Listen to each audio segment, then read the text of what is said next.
This is Saul Canelo Alvarez. Danger. This is Terence Bud Crawford. Canelo versus Crawford.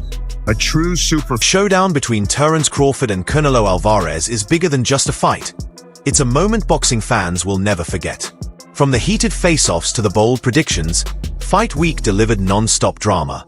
Relive the best highlights, hear what the experts had to say, and see why this clash is being called one of the biggest battles in boxing history. And Leonard and Duran and Tommy Hearns and those kind of fighters, and by the way, Sanchez and Gomez and the great fights from years ago. This is one of those, and you're all a part of it. They say a fight truly begins long before the opening bell. Born in the quiet mornings when the city still sleeps, and two men grind alone, pushing their bodies through the relentless rituals that shape champions. In this camp, both Terence Crawford and Canelo Alvarez lived inside that cycle. Two fighters, two teams, each locked in their own world, sharpening their weapons for the storm to come.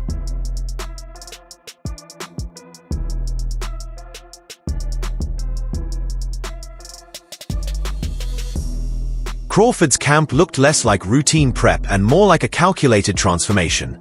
Stepping up to super middle, every pound he added was measured. Not just bulk, but functional weight that carried his trademark speed and precision with it.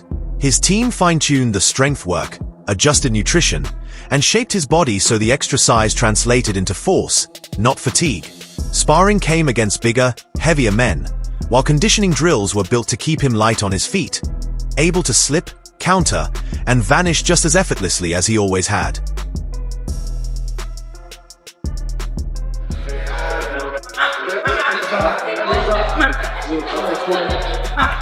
On the other side, Canelo's camp carried the weight of experience. His training wasn't about reinvention but refinement, a masterclass in controlled intensity. The staples were all there: endless bag rounds, sharp pad work, sparring sessions designed to test his grit. But layered in were those unorthodox drills only a veteran could trust. Exercises meant to sharpen instincts honed over years at the sport's highest level. Every session echoed the same truth. Canelo wasn't building a new style, he was sharpening the blade he already knew could cut.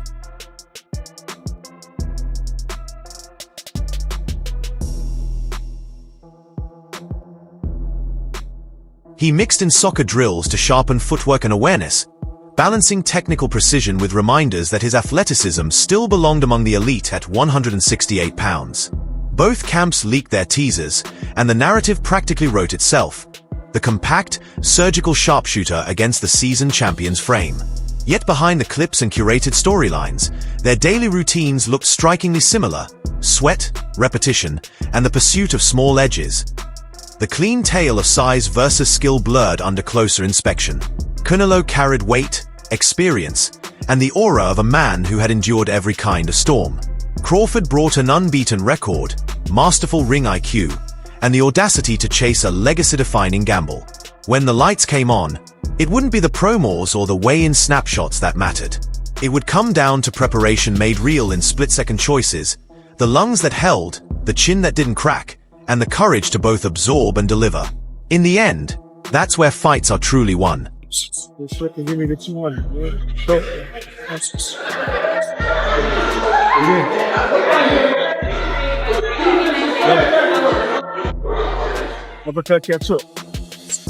Boxing royalty weighed in heavily before Canelo Alvarez and Terence Crawford touched gloves. Among the loudest voices was Roy Jones Jr., who knew a thing or two about climbing weight classes. He downplayed concerns over Bud's jump, pointing out that he himself once bulked into heavyweight and thrived. "If you can handle the bigger men in training," Jones said, "you can handle them on fight night." For Jones, the math was simple. Canelo had one clear path to victory, but Crawford had half a dozen. His money would ride with a man who had more ways to win. Jones didn't stop there.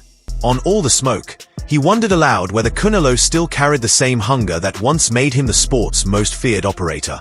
Crawford, on the other hand, looked like a man chasing legacy. Still, even Bud wasn't immune to questions. Moving up, shaking off rust, and testing himself against a stylistic puzzle like Canelo meant this would be the first time he couldn't simply overwhelm a foe at will. Recent form left doubts hanging over both sides. Crawford's sharpness had some asking if his peak was already behind him.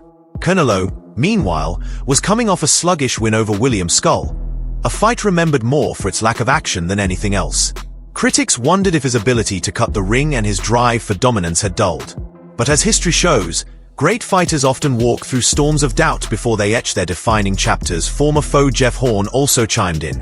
The man Crawford stopped in 2018 envisioned two scenarios. Either Canelo's size and early aggression overwhelm Bud, or Crawford weathers the storm, picks him apart, and flips the fight late, just as he did against Horn himself. Crawford's accuracy can tire you out, Horn said. If he survives early, he can definitely stop Canelo down the stretch. Then came Andre Ward, whose voice carried the weight of both a legend and a sharp analyst. Ward highlighted Canelo's ring presence, the way he looks in control even while resting, something that slowly breaks opponent spirits. But he also stressed that both men, at heart, are puncher boxers who thrive on damage, not finesse. For this fight, Ward argued, they'd both need to be disciplined boxer punchers, blending patience with firepower. And when pressed for a pick, he stood firmly in Crawford's corner. I'm not betting against Terence Crawford right now. Somebody has to show me they can break his will. Not every fighter agreed. Ryan Garcia, speaking on Cigar Talk, felt Bud would land often but doubted those punches would carry enough weight to truly dent Canelo. In his view, Crawford could touch him, but not stop him. With legends, analysts, and fellow fighters divided, the storylines grew sharper. Some saw Canelo's size as the immovable factor. Others saw Crawford's adaptability as the trump card. But everyone agreed, this wasn't just another payday. It was a fight that would test willpower, hunger, and legacy itself. Bud's gonna do good. He's gonna do good. But I don't think he's gonna win. But I do see Bud, like, getting a lot of punches off, being able to tag Canelo with some good shots, but they have no effect. That's the thing. He has the best chin that I've ever Bro, seen. and nothing moves his head. In the end, Ryan Garcia made his stance clear. While he praised Crawford as one of the best fighters of this generation, he believed Bud might be reaching just beyond his limits this time. His great, no doubt, Garcia admitted. But against Canelo, it might just be more than he can chew. That sentiment echoed a wider split across boxing circles. Some saw Crawford's genius and adaptability as a deciding factor, while others pointed to the simple reality of size, power, and experience. It was the perfect storm of doubt, belief, and legacy on the line. Exactly what makes a super fight feel like destiny. One of the best. I just think that he's biting a little bit more than he could chew. But you never know. If anybody can do it, it could be Crawford. You know, I do see him, like, when he fights, I'm like, damn, how do you beat this guy? You know, he could do it all. He could box. He bang. Who once leaned toward Canelo, Ryan Garcia now seems to be rethinking his stance, acknowledging that the Mexican star might be facing a steeper climb than expected. My problem with Canelo is his intensity, Garcia explained in an interview cited by Dayon Boxing. He doesn't have the same fire he once had, and I think that's the biggest issue. Can he still counterpunch? Absolutely. Can he still be slick? Of course. But does he have the energy, the drive, the second and third gear he used to show when he was younger? Or even when he fought Caleb Plant? That's where the doubt comes in. Against Bivol, once Canelo was forced to react to multiple shots and extra movements, his defense broke down, and he looked uncomfortable. And with that, the table is set. From legends like Roy Jones Jr. and Andre Ward to fighters like Jeff Horn and Ryan Garcia, the predictions are split, but the stakes are universal. This isn't just another fight. It's a crossroads moment for two generational greats. So, that's all for today's video. If you enjoyed it, hit the like button, subscribe, and tap the bell icon so you never miss our future breakdowns. Drop your predictions in the comments. Who takes it, Canelo or Crawford, and how? We'll be reading, replying, and debating right there with you. Stay tuned, and we'll catch you in the next one.